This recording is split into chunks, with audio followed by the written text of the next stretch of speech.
Sasa kwa utaratibu huo kwamba FIFA wanachokiangalia cha kwanza kabisa, wanaangalia kwanza passport yake inasoma kuwa raia wa wapi. Yaani mamlaka ya nchi husika inamtambua huyo mchezaji kama mchezaji wa nchi gani. Umeelewa vizuri? Kwa hiyo FIFA haiwezi kuingia moja kwa moja kusema kwamba huyu astahili kuwa mchezaji wa nchi fulani kama mamlaka ya nchi hiyo haiwezi kumtambua.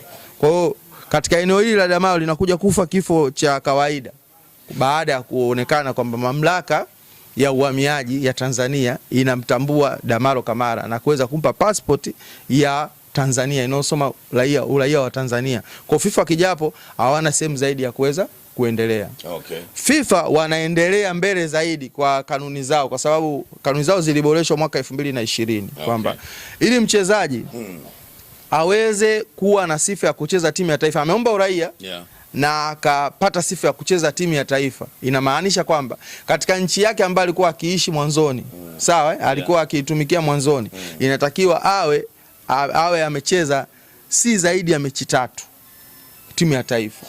Si zaidi ya mechi 3.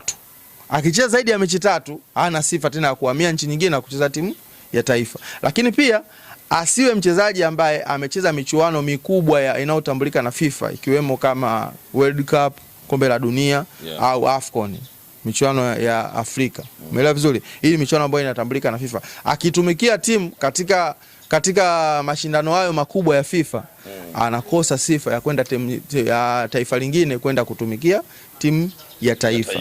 Umeelewa vizuri? Lakini pia wanaposema kwamba acheze mechi zisizozidi mechi 3, tafsiri yake ni kwamba kanuni zake zilizoboreshwa za mwaka 2020 kwamba inatakiwa wakati anaitumikia timu ya taifa zisizidi mechi 3 awe na miaka isiyozidi miaka 21.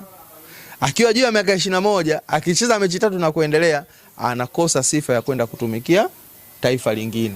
Umeelewa vizuri hapo? Kwa hiyo yote katika yote unakuja kuona kwamba kwa issue ya Mohamed Damaro Kamara ni issue ambayo inakufa kifo cha kawaida na Young Africa wanakuwa hapo katika safe side kwa sababu mamlaka ya nchi na FIFA haiingilii mamlaka ya nchi kwa sababu kanuni za FIFA zilivyo huwa zinafanya kazi kulingana na sheria za nchi husika.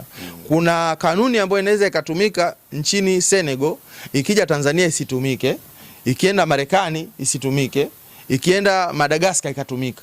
Umeelewa vizuri? Kwa kuna kanuni ambayo huwa zinawekwa zinakuwa zinavari kulingana na matakwa ya nchi husika. Umeelewa vizuri? Kwa wao FIFA sema ambao wanapoishia wao, ukipeleka shauri lao wakikwambia tuletee vielelezo, utawapelekea vielelezo ambavyo vya kuonyesha kwamba huyu mtu ni raia